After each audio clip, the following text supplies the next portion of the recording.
j'ai nagé avec les tziganes. Bon, on a commis aucun délit, on a commis aucun crime.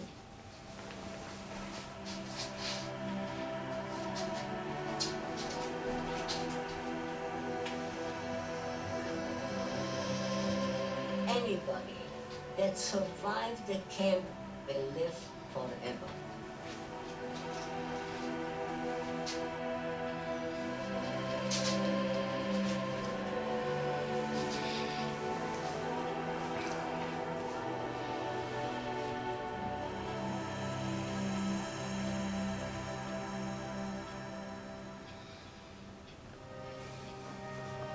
These photographs were originally shot in black and white, and are part of a unique album of photos, shot by an official Auschwitz camp photographer.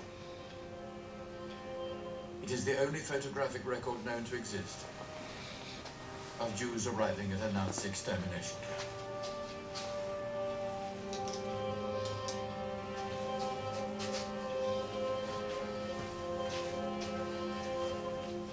It was discovered by chance, soon after liberation, by a Hungarian survivor named Lily Jacobs. Some of those in the photos were from the town of Bilki in Czechoslovakia. I know that I was on the same train because I know that my family and I were in the same transport that the rabbi of Bilka was.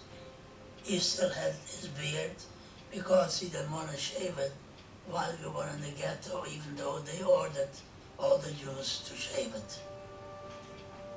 My father was the cantor of the town, and he was very friendly with the rabbi. I recognized many Bilka there, but I didn't see anybody of my family.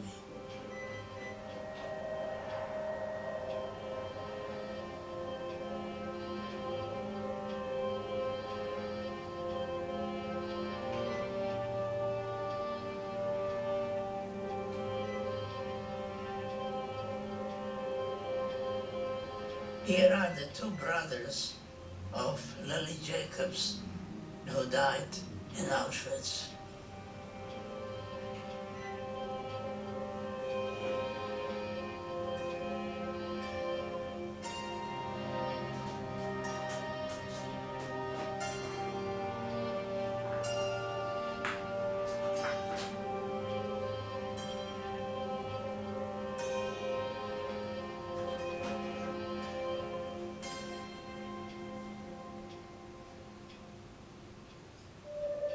Auschwitz was only one of 6 extermination camps in a vast network of concentration camps in Nazi-occupied Europe.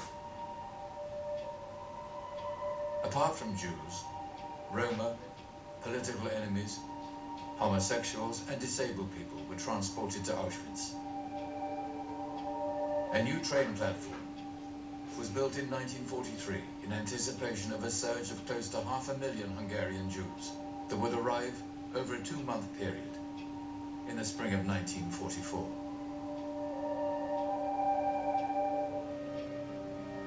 Here we see 2 columns, women and children, and man separately, also in another column. Decisions about who would live and who would die will be made in an instant, with camp physician Dr. Joseph Mengele often playing God. Women to the left, men to the right, make 4 rows of 5. They seem to be obsessed that immediately people should form into rows of 5.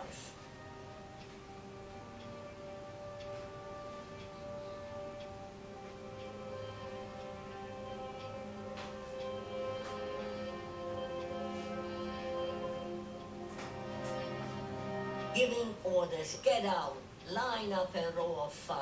My mother, my sister, my niece, my aunt, myself, and my aunt's little children, 2, 4, and 6 in front of us. You always had to line up rows of 5. And my brother Joseph will always try to make sure to line up the same row of 5. And this went on for months and months. We heard sometimes that families were separated, had the roll call. One night, in the middle of the night, they woke us up, and in the confusion, we did not line up in the same line. An SS officer came, and he started to count. 1, 2, 3, meaning 1, 2, 3, above face. They took me and the rest of it to the train station, and that was the last time that I saw my brother. They tried to take a child from the mother. They wanted the mother, but they didn't want the child. And she started screaming, and the SS man ran towards her. I made a move from my queue, went over to the side where fitter people are being selected, because I knew the older you are, the more chances you have for them to take you to work. A hairdresser called us in and they shaved our heads off. The fright, the degradation, for young girls like ourselves, and possibly even our mother didn't see us undressed. We had to sit there naked for men shaving our heads. You couldn't believe that was actually happening to you. Jewish prisoners had yellow stars stitched to their uniforms. It was part of a color-coded scheme of sewn-on triangles, used for prisoner ID. Green was for criminals, pink for those deemed to be pedophiles, rapists, and gays, red for political prisoners. Black triangles were for drug addicts, prostitutes, and Roma.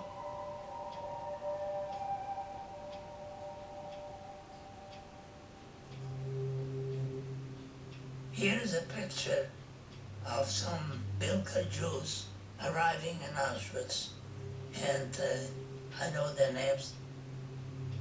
This is David Heisler, and there are two brothers, Berger, Yaakov.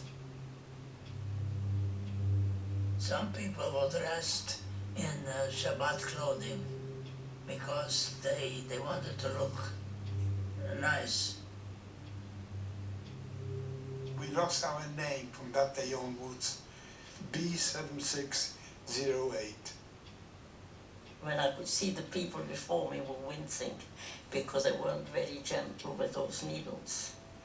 So whether he broke the needle or whether he had no ink, I don't know. I don't know. But I just walked round the bed and took out the line as we were walking away, and nobody realized that I hadn't got a number. They ran out of ink. So they sent somebody off with ink, but in the meantime, there were so many of us, there were actually trains queuing up. They just pushed us through. So I didn't get tattoo, that's why. I didn't get my tattoo, and when I asked, they told me they don't want to waste the ink on me. I'm going to the gas chamber. The long row of people along the top edge of this photograph are on their way to their deaths. The only way we could tell the passing of the time is once a week we were taken to be showered.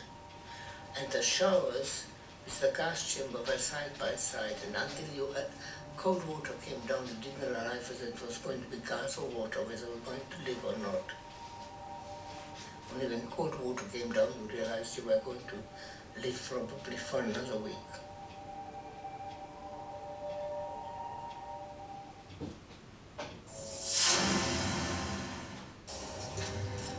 Discovery opent een geheim archief en werpt zijn licht op de meest fascinerende mysteries uit de geschiedenis. In een spannende reeks alles onthullende programma's gaan wij op zoek naar de waarheid en zetten jouw wereld op zijn kop. De Diva's Night, vrijdag vanaf 9:30 bij Discovery. De mooiste natuurdocumentaires van Discovery en de BBC. Vanaf nu op één plek. De mooiste collectie natuurdocumentaires nu exclusief op Dplay. Home. Are y'all ready to see your fixer-upper? Together, with you, we've explored the world. We've searched for stars. It's crazy town right now. And we found true love. This is life. Every single emotion about what it means to be human. Even though the world may change, there will always be new beginnings. With unpredictable twists. Oh my, my, my. Home together. We will continue to write our story. We will connect our spirits. We will reach new heights. And we will meet us. Home together. Discovery is op zoek naar jou. Zou je graag willen meepraten over de zender? Word dan onderdeel van ons Discovery Panel. En maak de zender nog beter. Dus ga naar discoverypanel.nl en meld je aan.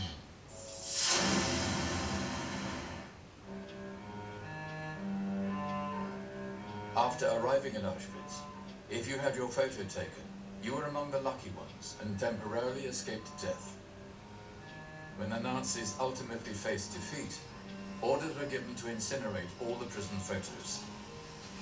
Those orders were disobeyed, and nearly 40,000 prison photos survived.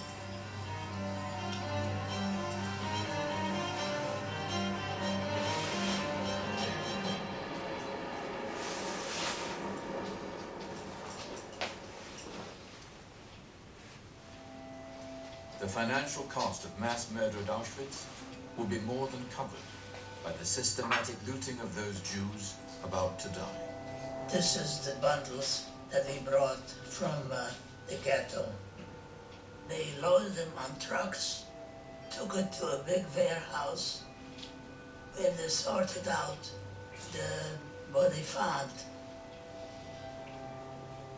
90% going to the gas chamber. 10% put them to work for the war effort.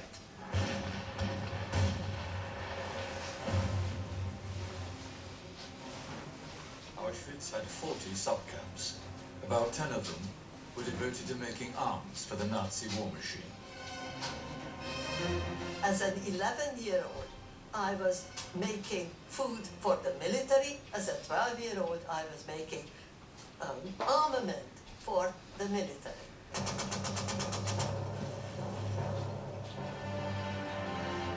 500 women were chosen to work in an ammunition factory. Sent me to work in the armament factory. We were making machine gun bullets. The factory was devoted entirely to one product.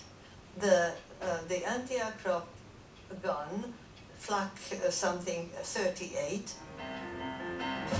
We made bombs and grenades. So you had to file off any rust. But if you filed off too much, then it would loose in the case, didn't fit in the case. So tremendous facilities of sabotaging there. You had to put it in and turn it round and round. If it went smoothly, that means that the gun solution had settled and they were ready. But very often they didn't go round smoothly, but we still send them through. I don't think I made any of mine ever made it. The factory owners paid the German government a mark a day for every one of us. First time we were worth something. Built beside Auschwitz was Germany's largest chemical industrial complex, IG Farben. It produced synthetic rubber for the Nazi military. One of its subsidiaries produced Zyklon B, the gas used to kill hundreds of thousands. The company relied on an expendable labor pool of workers from Auschwitz. They took my blood many, many times. When I asked, why do you take my blood? And he said, to aid the German soldier so we can win the war and take over the world. Heute Deutschland und morgen the ganze world. And I said to myself, are you stupid? With my blood, you're never gonna win the war. Our meal consisted of one slice of rock-hard black bread and 1 cup of painted water. And that was for 24 hours. Their plan was, they called it Vernichtung durch Hunger. Destruction through hunger. People developed 3 different philosophies of how to eat this little portion of bread. Some of them took it and just ate a crumb and hid the rest in their bosom. Others cut it into 3 pieces, one for breakfast, one for lunch, and one for supper. And there were others that ate it at once, because if you ate it, it was secure in your stomach, because there were prisoners who used to attack you and take the bread from you. Food was constantly on our brain. I think the hunger, you never forget it. I visualized that in Auschwitz, my mother doing the halle and make her noodles, and she did it so fast that I thought she was gonna hurt her fingers, but she never did. We could smell and dream of the wonderful dinners that we had, of the wonderful food, particularly on Friday night, the chicken soup and the fresh colors and all of that.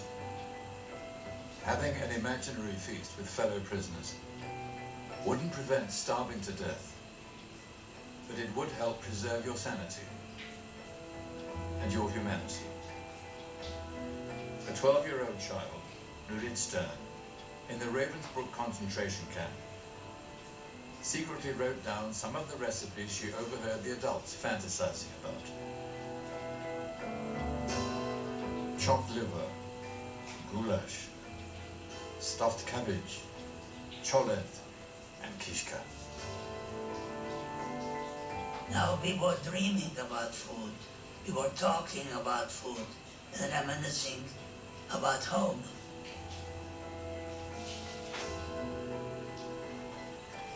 I was assigned to work with horses, and it had some advantages. You were outside, so you weren't cooped up someplace.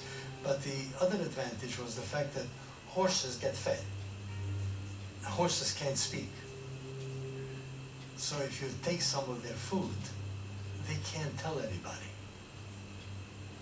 And of course, oats are not very edible for man, but they got supplemental stuff like sugar beets.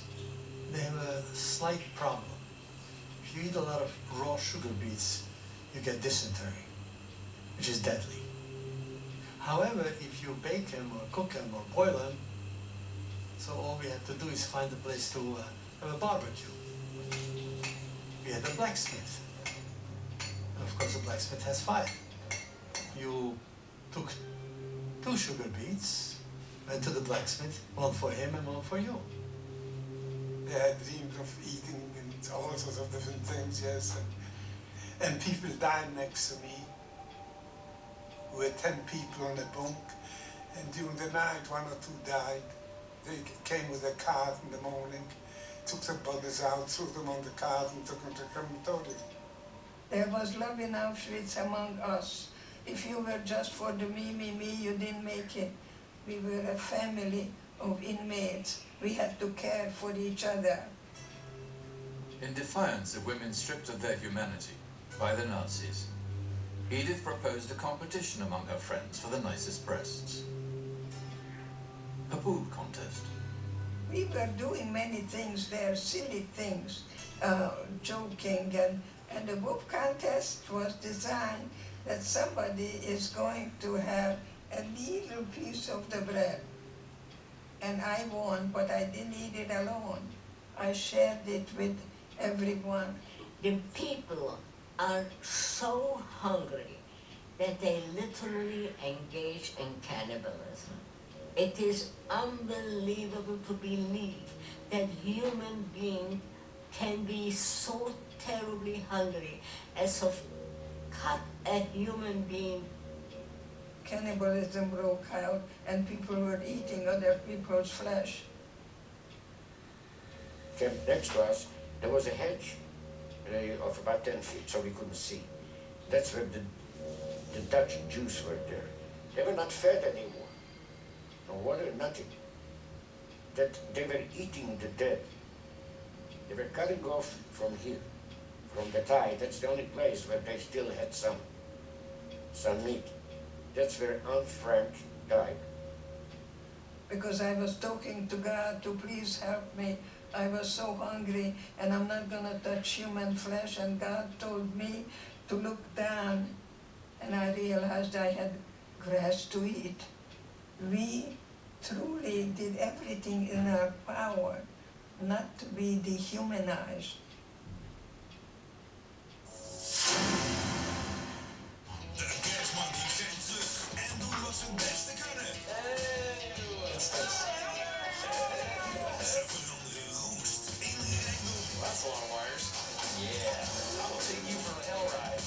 Maar zonder Richard Rawlings Gas monkey or bust. zou het natuurlijk helemaal niets worden. One of these days, you guys are going to realize that I actually know what I'm doing. Een nieuwe aflevering, Fast and Loud. Zaterdag 8:30 bij Discovery. We're on a mission to rescue some of the most significant cars on the planet. Why did we do this? Because nobody else would. Gas Extreme Customs. Zaterdag 9:30 bij Discovery. These are the two largest nuggets I have ever found. This is a whole new world. We're in the outback. There's the most deadly snakes and spiders in the world. Yeah, it's gonna be hotter than hell, but I will mine in hell if the ground's good. Have we come to the right place? Depends what place you're looking for. Gold Rush Parker's Trail. Maandag 8:30 bij Discovery. It's a complete lifestyle change. The excitement of finding treasure. Digging power out of the wall. Oh, look at it. They've taken it all. Oh, what? You dug my claim, mate. That's what I'm talking about. Een nieuw seizoen. Outback Opal Hunters. Vanaf 15 mei bij Discovery. De mooiste natuurdocumentaires van Discovery en de BBC. Vanaf nu op één plek. De mooiste collectie natuurdocumentaires nu exclusief op Dplay.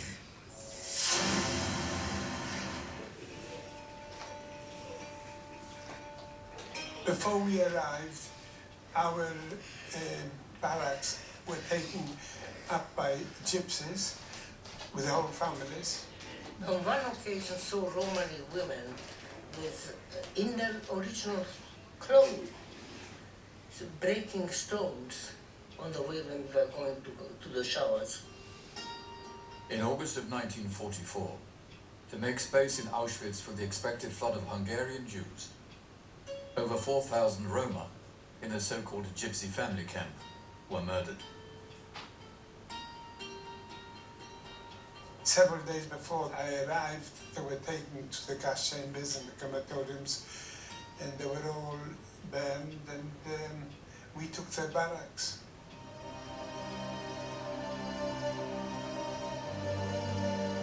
Commencement 43, j'étais déporté en Allemagne.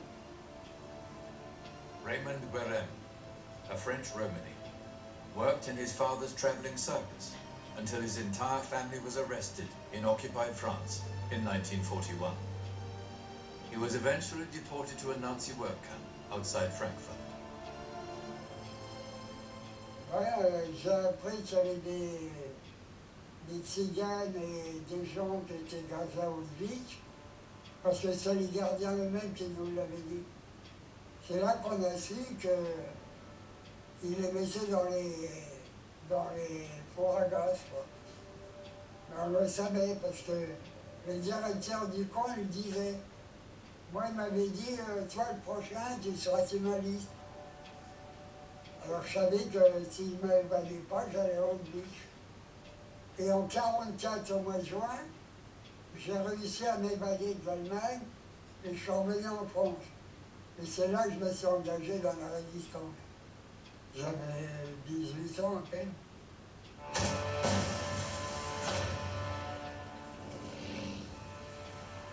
Quand j'étais dans la résistance, il y avait des Polonais, des Espagnols, des Français, des gens du voyage.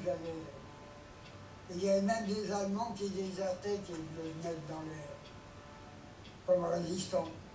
On leur a pas dit, toi tu es un juif, toi tu es un... Ça ne se disait pas là-bas.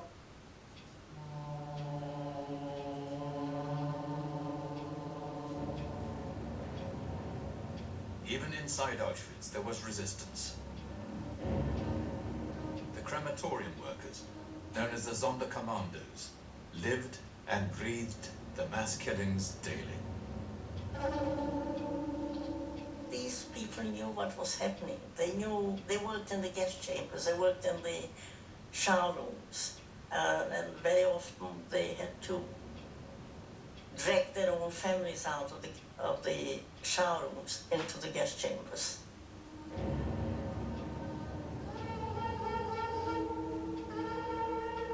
These workers smuggled in a camera and risked their lives to take several photos of bodies being burnt and a group of naked women about to be gassed. The film was smuggled out to the resistance in a tube of toothpaste. I'm again out in the field plowing fields, and suddenly I hear this huge boom. I see smoke coming out from an area where the gas chambers are. The people which work in the gas chambers in crematorium 4 revolted, and one of the gas chambers were blown up. How do you get explosives in Auschwitz? The ladies from the ladies' camp, they work in an ammunition factory. Gram by gram, smuggled out explosives to the people who were involved in actually doing all the physical labor necessary to get the bodies into the oven and all this other stuff. And the leader of that group was a woman by the name of Rosa Robota. Rosa was from Ciechnau, Poland. She joined the underground resistance movement after Germany invaded Poland. She arrived in Auschwitz in 1942. The 1944 prisoner revolt also left 3 SS officers dead. But they were caught, and all the girls were hanged in Auschwitz. The camp had to watch. They saw these females being murdered.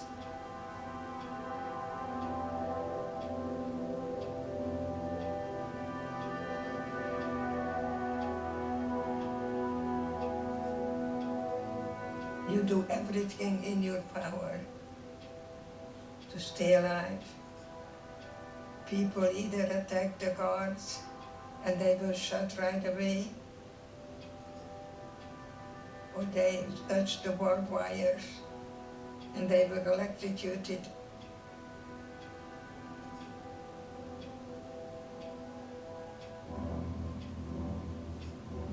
I never thought or tried to escape, because people who tried to escape, they hanged them. And we had to stand around in a square, watch them being hanged. That will happen to you if you escape. A young boy was hung because he picked some bit of food up. Oh. There were over 900 escape attempts from Auschwitz, with almost 200 prisoners successfully breaking out. My parents were transferred from at least 3 camps. They went to camps where they were poisoned with doing chemicals for bombs, and they were making munitions. They went to munition camps.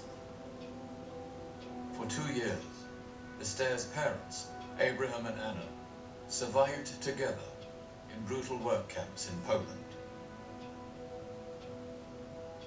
My parents knew that at this point they were going to be separated in August 1944. So they wanted to be together. They wanted to say goodbye.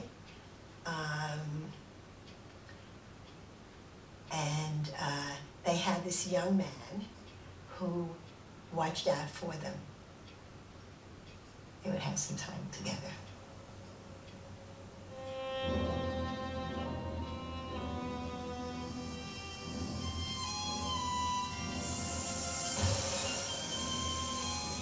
By the age of 7, I've seen more dead people than live people.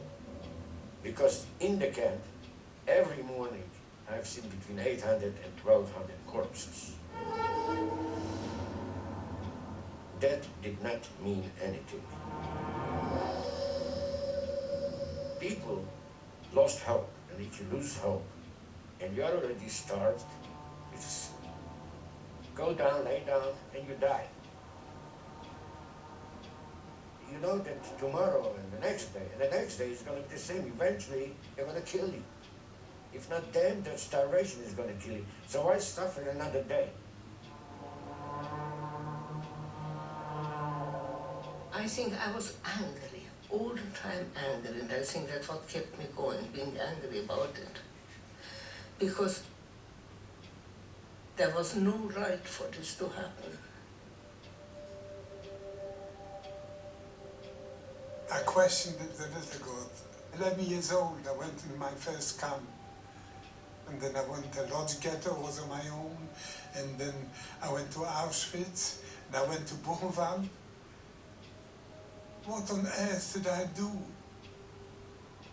There was a debate between those that believe in God and those that didn't believe in God. Where was God that allowed a thing like this to happen? I shook my fist at God. I was told many times, where was God in Auschwitz? And I say, God did not kill my parents. People did. I've lost 80 people from my family, cousins, uncles, everybody. What did they do?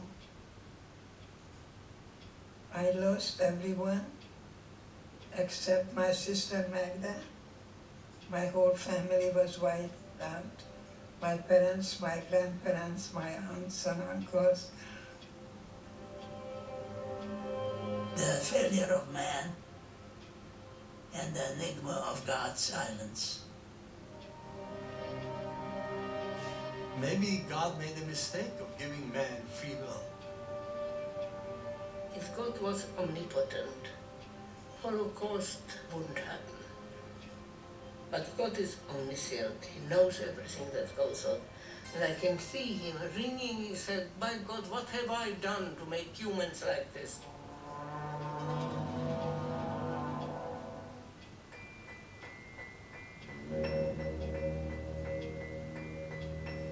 It was a contest between who was going to come earlier, the death or the Americans. We couldn't envisage what the end was going to be, what was going to happen to us.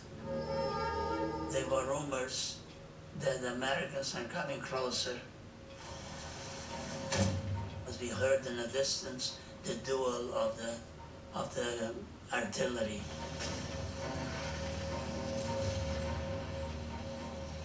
My mother got a message out to my father because the camps were not that far away initially in Buchenwald. They were near Leipzig. So there were some people that were going from one camp to the other. So she got a message and said, you have reason to live. And he understood that to mean that she was pregnant. And his brother, who was in camp with him, said, what did you do to her? What a horrible thing to do. She can get killed. A pregnant woman was not a situation that was survivable. It was immediate death. Pregnancy was immediate death.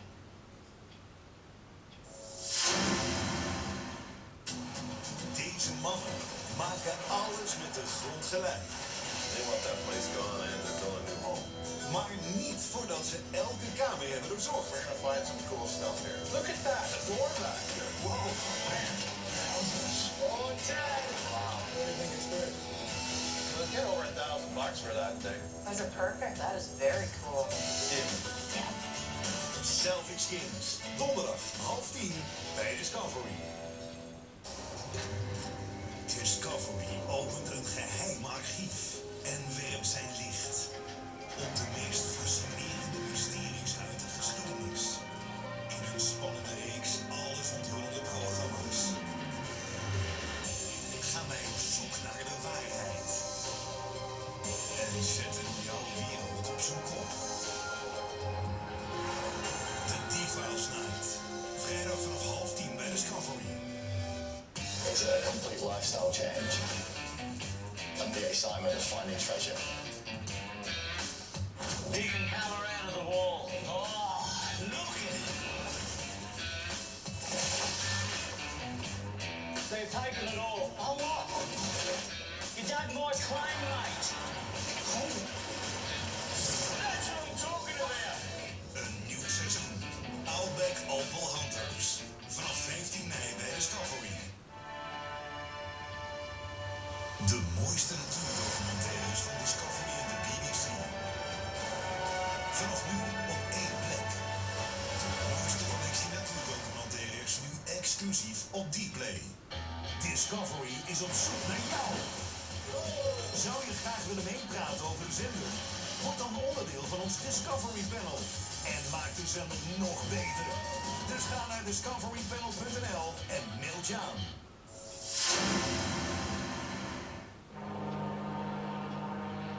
In the summer of 1944, a massive Soviet offensive threatened to overrun Nazi strongholds throughout Poland. The Russian army is getting close. They're within 50 miles. Concentration camp commanders across Poland were ordered to evacuate with prisoners and head to the German interior. They took us on a death march. The reason it's called a death march is because you either march or you die. Anybody who couldn't march, couldn't follow, was shot. And the body was thrown on the side of the road. Some of us were very sick, and we didn't know whether we will make it. I was about to stop.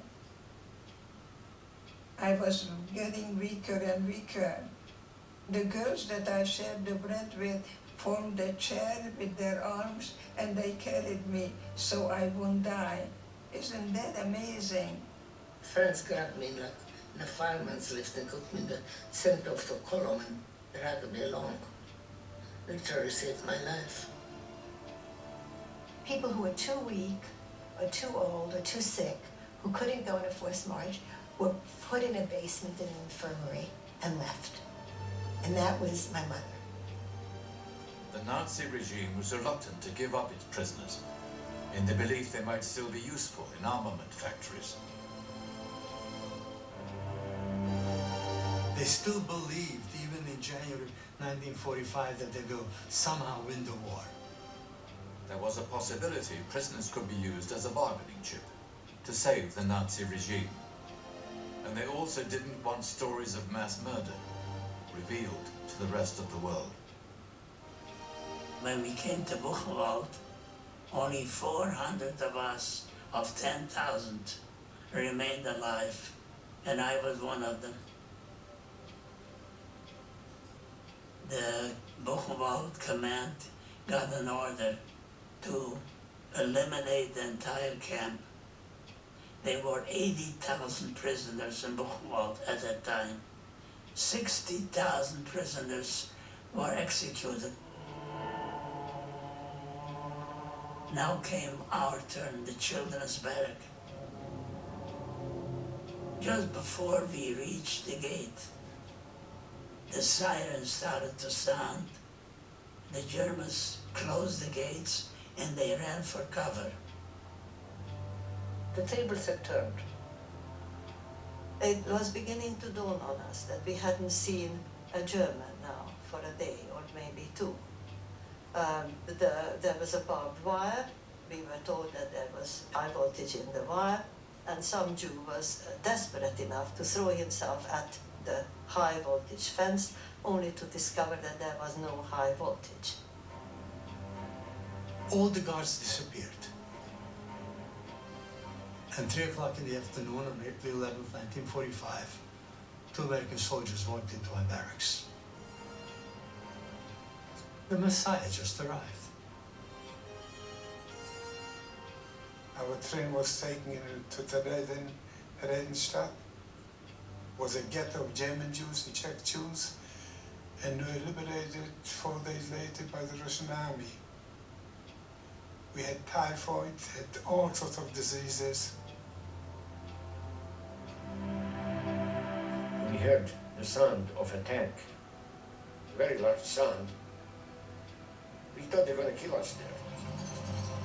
The first thing we noticed is the turret was not aimed at us. And the soldier jumped out. My father yelled, "Americans." The American soldier was a Jew, and he was from Brooklyn. He was our Messiah. And everybody singing, yelling, hooting, and so forth. By then I was 8 years old. One beautiful spring morning was April 15th. We woke up, there's daylight, and there are these soldiers in a different uniform. And they said, "You are free." I spoke English. I said, "Are you sure you are not disguised Germans?" "No, you are free." The German soldiers threw the rifles away. There was church bells ringing and white sheets hanging out from the windows. And the little girl came to me and with a hand like this, and in her hand was a painted egg. And she says, "It's Easter Sunday." 40 days and 40 nights in Auschwitz-Birkenau, we liberated Easter Sunday. Can't make it up, can you? In early May of 1945, a tank unit of the American 71st Infantry entered Austria on its way to Berlin. They arrived at a sub-camp of Mauthausen at Gunnerskirchen. The German officers had already fled. I was not really fully humanly a 17-year-old girl. I was among the dead. And then I looked up and it was a man. I saw tears in the eyes and M&Ms in hand. I was liberated by a black person. I never saw a black person before that. The US Army was still segregated. The soldiers in the 761st Tank Unit were predominantly African American. 3 American tanks and a jeep broke through the gate and they came into the camp. The chaplain came into the children's barrack and he said in Yiddish, "Jiddische Kinder, ihr seid frei. Jewish children, you are free."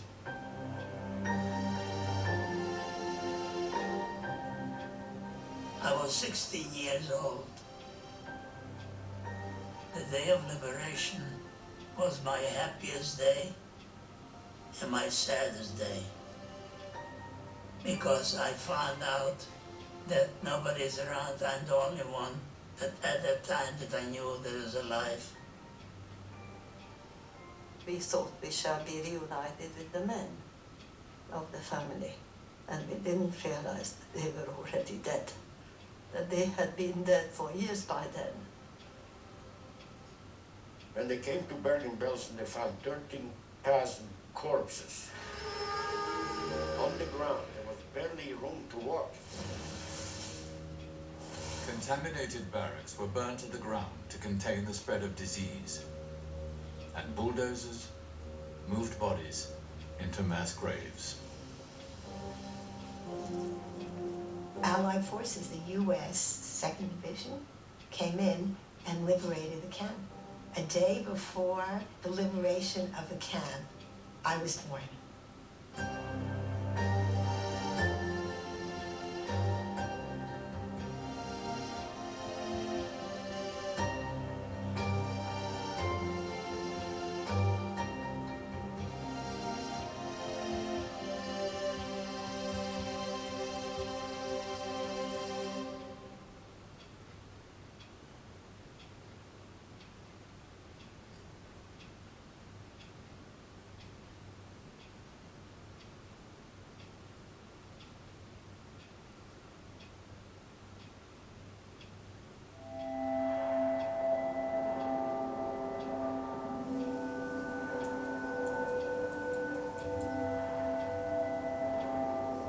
a gagné, faut le dire vite, hein. Parce que qu'est-ce qu'on a gagné? Pas grand-chose. On a défendu la France. Mais le remerciement, qu'est-ce qu'on a eu? Je ne regrette pas, moi, de m'avoir inscrit dans la partie de la résistance. Mais au moins qu'on le reconnaisse.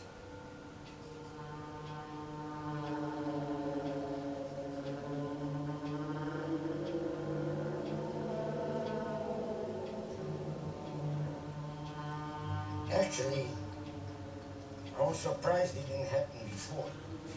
Western Pennsylvania is the largest concentration of white supremacist groups. 11 people have been killed in the American city of Pittsburgh after a gunman opened fire in a synagogue. This is the most horrific crime scene I've seen in 22 years with the Federal Bureau of Investigation. Members of the Tree of Life Synagogue conducting a peaceful service. The day that it happened, I came to synagogue, and as an ex-soldier based, I hear shooting. I gotta find out where it comes from. I moved my head to the passenger side, and I was facing him, eye to eye. But I guess he figured that I don't pose a threat to him, so he didn't shoot me. Because he said, all Jews must die, why didn't he shoot me?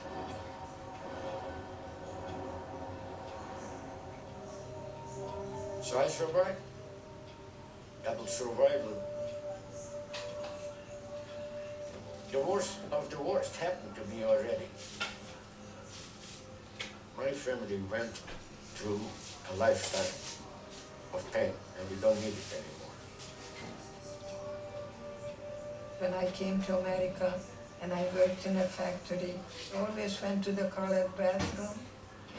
I joined the NAACP, I marched with Martin Luther King. See, love is not what you feel, it's what you do. Best news I can give you that my grandson's wife is expecting twins. So I'm going to have 6 great grandchildren, the best revenge to hit her. It is my legacy that I was born in a camp. It's a possibility that I will be the last survivor alive, last living survivor of the Holocaust. It's possible.